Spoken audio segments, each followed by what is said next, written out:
My family thinks things will be back to normal. I think maybe they will try to start a war, kind of tradition in the US.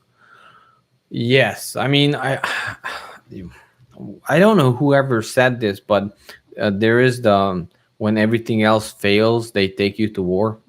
So I believe it's in the decks, it's in the cards.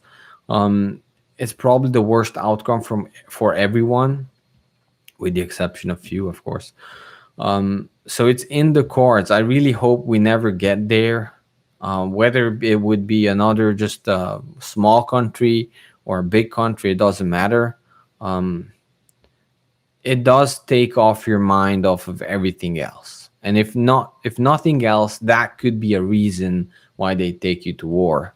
And I tell this a couple of times a year that think about European countries between, let's just say, the 1600s and 1800s, or 1400s and 1800s. The borders have moved. Some small countries got incorporated, like Germany was different until Otto came along and united Germany. So some countries did disappear, some countries did appear. But the borders, when these monarchs appeared, they didn't move that much, right? And the Habsburgs are famous for saying something: you should marry for money and not fight wars for money. But they still fought wars.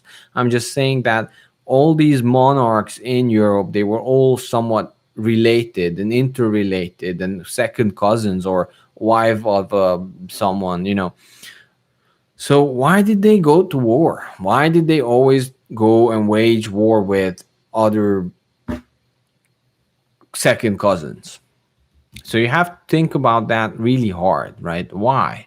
Why did they would have their own, the best of their men, especially young men at a certain age, capable to fight and wield arms? Why would they send them off against their cousin to die? And the border or whatever land was acquired was not that much, to be honest. Well, it's clear, right? They wanted to get rid of them. It's calling. It's like they want to make sure that the most capable are sent off to die for some idiotic reason instead of staying home and changing the country. But that changed country, maybe there would be no monarch, or there would be a different monarch or something like that, right? It's easy. So wars are also fought for that reason alone, to expel the most capable that would be a threat to you. Now, that doesn't mean that you should not fight for your country. That doesn't mean that you should not have love for your country, especially love for your own countrymen. Absolutely. And defend that country. But you have to think about, like, when some things happen, you have to think que bono, who benefits, right? And you only know that after the war, to be honest. They take a look at that and see what changed and who benefited, right? And think about every country, not just the US. When they wage a war, who benefits? And then you find why the reason behind the war. But also, mostly, it's also to keep your mind off of things that you should not focus on.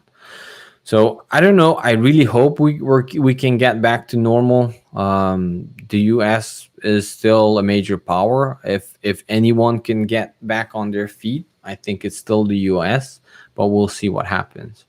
But I think just how you believe that your house will be still intact tomorrow or the after 2 weeks or 4 weeks, that doesn't mean that you should not buy fire insurance, right? That doesn't mean that you should not have a fire extinguisher.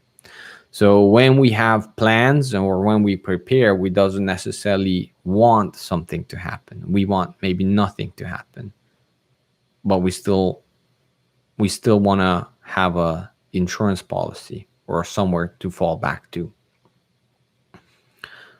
Right.